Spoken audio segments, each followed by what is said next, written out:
First things first, don't forget to subscribe and comment below. Let us know what you think. So in all of the Brexit wars about everything, but particularly food, we warned that there would be a lowering of food standards and an increase in food contamination. And that is exactly what is happening. And so it's no surprise to find out this morning that Tesco has had to pull its Christmas stuffing. It's apple and cranberry finest stuffing, and apparently there's a risk it could be contaminated with moths. And also last month they had to pull their frozen peas because apparently that they could have been contaminated with an unknown berry, whatever that is.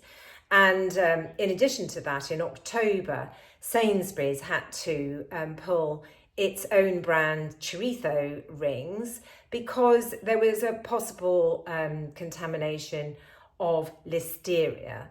So we did warn about this actually in the Save British Farming campaign, which was that we needed to uphold our high standards in law, which this government failed to do. And now we are seeing the drip, drip, drip of problems with food that you can eat that's going to make you sick and could possibly kill you.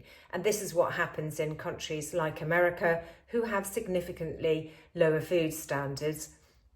And food producers, big food producers, can get away with, not really showing enough care to the public with the food that they produce.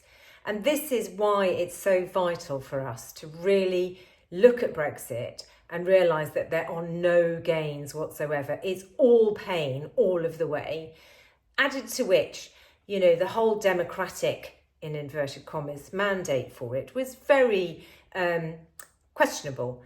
In truth, really, the country was divided because there was never really a majority for Brexit. 2/3 of people didn't vote for Brexit. The reason Brexit got over the line in 2016 is because a lot of people didn't vote. And the fact that David Cameron decided to hold the vote on the weekend of Glastonbury certainly didn't help the youngsters go and vote to remain in the European Union. So I think it's time that we really reevaluate this. Every day there's more bad news about Brexit. It's causing more problems.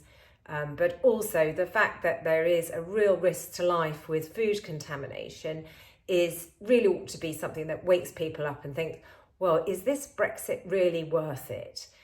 I think that's what I would ask you to do. And then on top of that, we have got these continued problems which are going to go on now for months, possibly years, with the Panama Canal. Wanting to give up relying on people next door to you to bring in food from the other side of the world was always crazy. But now that the climate issues have caused the Panama Canal to dry up, there are huge problems in freight getting over to the Atlantic from the Pacific. And experts are saying this could take months, possibly years to sort out. And they're having to redirect by the Suez Canal. Now, if something goes wrong with the Suez Canal, what happens then? This is really... These are the things that we warned about with Brexit. We said, if there's a war, and all of the Brexiteers said, oh, don't be silly, there won't be a war. Well, now we have 2 wars happening, one in Ukraine and one in Gaza. And there are threats as well with Taiwan and China. What if that happens? And then we're relying on food from the other side of the world. We're crashing our own food production here in Britain, and we've made trade with Europe really difficult. Also, for European producers, there's no priority to come over to Britain now, which is why we're the only country in Europe that's seeing food shortages. There are weather events causing food issues globally, but we are the only country in Europe that's got empty shelves at times. And regularly, actually, in my supermarket, it's regularly, particularly for fresh products. The choice is much limited now. And the availability is questionable. And on top of that, food inflation, is going through the roof, and it will continue to go through the roof because the issues of the Panama Canal mean that transport costs are going to go up. So the whole thing of Rees-Mogg's promises that it's going to be cheaper food because we can ship it over from countries on the other side of the world was always nonsense. But it's even more nonsense now given global events that we warned about, but we were told that we were scaremongering. Well, we weren't scaremongering because all of these things are happening now.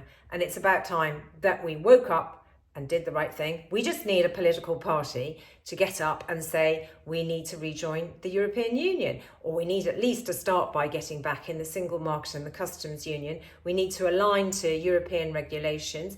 We need to make trade easier with Europe so that we can feed Britain and make sure the food that they're eating isn't going to kill them. Thanks for watching. Don't forget to subscribe and comment below.